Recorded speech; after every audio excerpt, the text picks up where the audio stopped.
Hello and welcome to episode 39 of The Racer's Edge. Now back in the UK after those last season-ending doubleheaders in the United States and Brazil. Sebastian Vettel carrying all before him as the 4-time world champion. But be careful what you say and think about records. Yes, he's equalled Alberto Ascari's 9 straight wins. And yes, he's equalled Michael Schumacher's 13 wins in one season. But don't forget, Alberto Ascari won those races in 52, 53. What happened in 54? He didn't win a race. He didn't win a single race. Yeah, Mercedes came into Formula One, but Ferrari still won races. Maserati won races. It was out there to be done.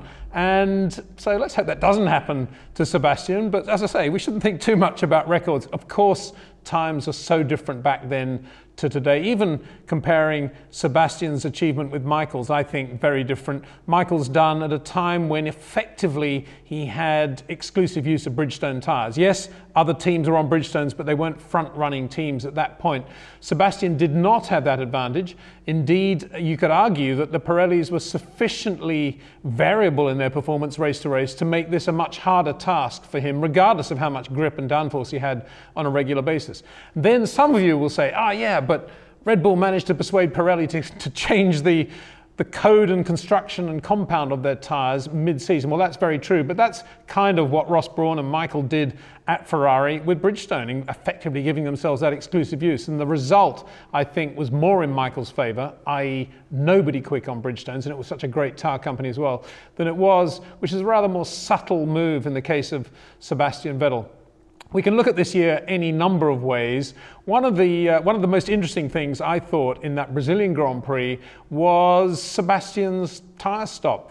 And you know why? Because it showed they're all human, and it just showed how hard and how brilliant Red Bull Racing Renault have been as a team all year. They're expecting Mark Webber in, and at the last minute the call was made to bring Seb in and to do a stacked pit stop. Fair enough.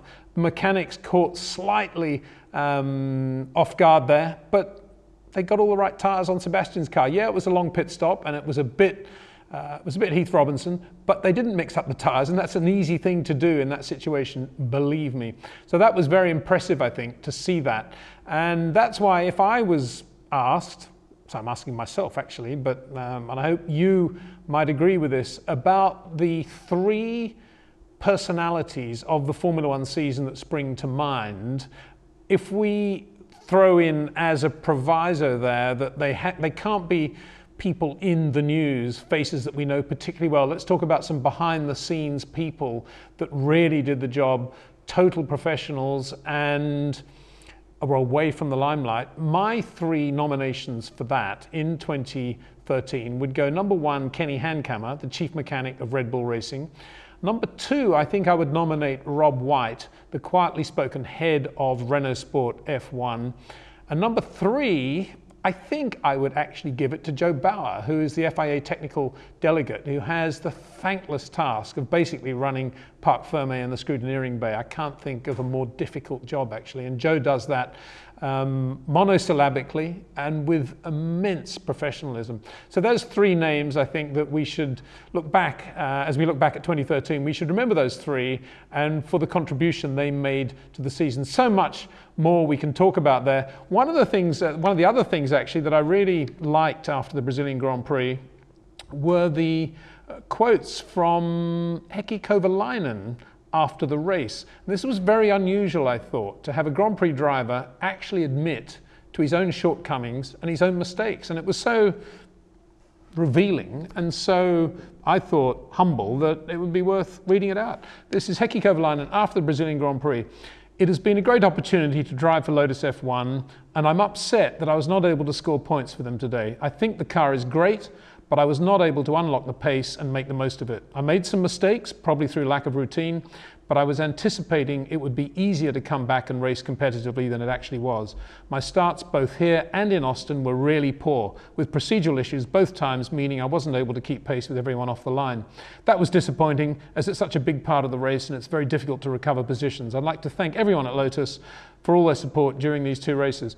I don't think there's any doubt that he said that, because I know Heikki and he is a good bloke, and I think it's very refreshing to have a Grand Prix driver admit to shortcomings and mistakes. And on the back of that, I really hope he gets a great opportunity for 2014, because he deserves it purely because of his honesty. Very good to see. I'm wearing, of course, a Made by Mark t-shirt, which you might have seen in last week's show when we spoke to Mark en route to the track on Friday. That was a lot of fun. It was a bit of a tense morning, really, because the weather was not brilliant, obviously, which always adds to things in Brazil where you're expecting it to be sunshine and blue sky and birds singing. That wasn't happening. And I waited for about 20 minutes in the lobby of Mark's hotel, the Grand Hyatt, to pick up Mark at the right moment and get in the car and do the interview with him. And it was interesting sitting in the lobby there, watching people come and go. Basically, we had Ferrari, Red Bull, some Caterham people there, I think, and the Renault Sport people. And I've got to tell you, I'm not the first person to have said this, and I think I've said this before myself as well. I just can't believe how miserable everybody looks. Everybody looked as if it was like, what are we doing here? This is terrible. We better not speak unless we're spoken to. It was like being at boarding school, waiting outside the headmaster's study, actually. Of course, when Mark arrived, it was a different story and breath of fresh air, and we were talking about the cricket and everything else. It'd been a good morning in which to wake up to the Ashes score. It was after day 2 when England had collapsed, so Mark was in a very good mood about that. But I was chatting to Fernando while I was waiting for Mark in the coffee shop area. And yeah, he was fine actually when you were chatting to him. But I was saying, I'm doing this after the race and I'm going there, and it was just like, oh wow, you're really lucky. Yeah, I wish I was doing that. And you just got the feeling talking to Fernando that he wanted to be anywhere other than at the Brazilian Grand Prix driving that Ferrari, which is probably the case actually. But I think it's kind of sad. And Derek Warwick was on the show not so long ago saying, everybody remember how lucky you are to be in Formula One, the pinnacle of motorsport throughout the world. Put a smile on your face, have a laugh, and enjoy. And that's what Mark Webber, I said that in the piece we did on my blog actually this week. There's a few more pen portraits there that Mark painted for us about people who've been instrumental in his career, or influential, I think is the right word, because some of them you could say instrumental in the wrong way. And I think, the great thing that I'll miss about Mark is just the smile on his face and having a laugh. And there aren't many drivers out there, sadly, with whom you can do that. There are a few, but they take life so seriously now, or they're told to take life so seriously. I think that's more of the issue. Before we introduce our first segment, or first guest on this segment, I just wanted to say again how irritated I was by the internet situation in Brazil. I think it is absolutely inexcusable for a major sporting event, let alone a Formula One race, the Brazilian Grand Prix, to charge the media 70 euros for an internet system with an upload speed of maximum 1.9 megabytes. I think it is just ridiculous. It's scandalous.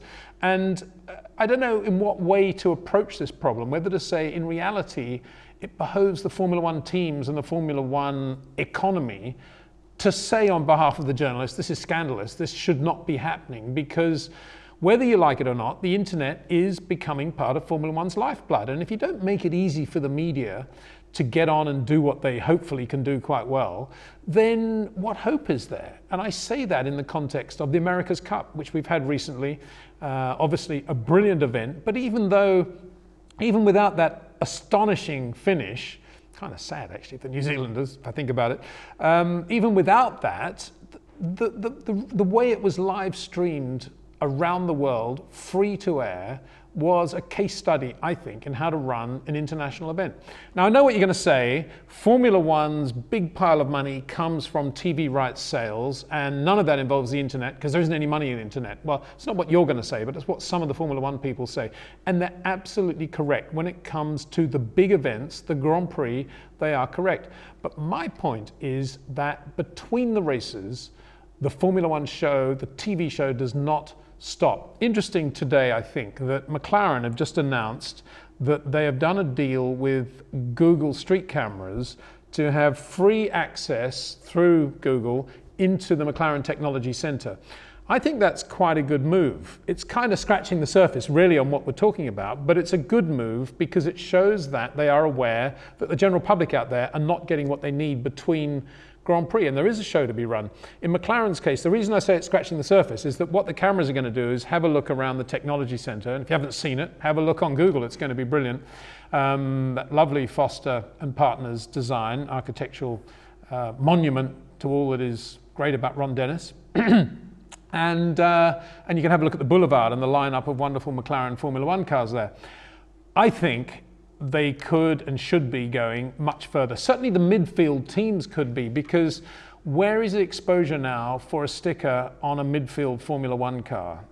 Where is it? How is that generating the 12, 15, 18 million euros they would like to generate from title sponsorship? How is that happening? It's not happening. And we can see it's not happening because even McLaren have had to postpone the announcement of their title sponsor. It was supposed to be December 2.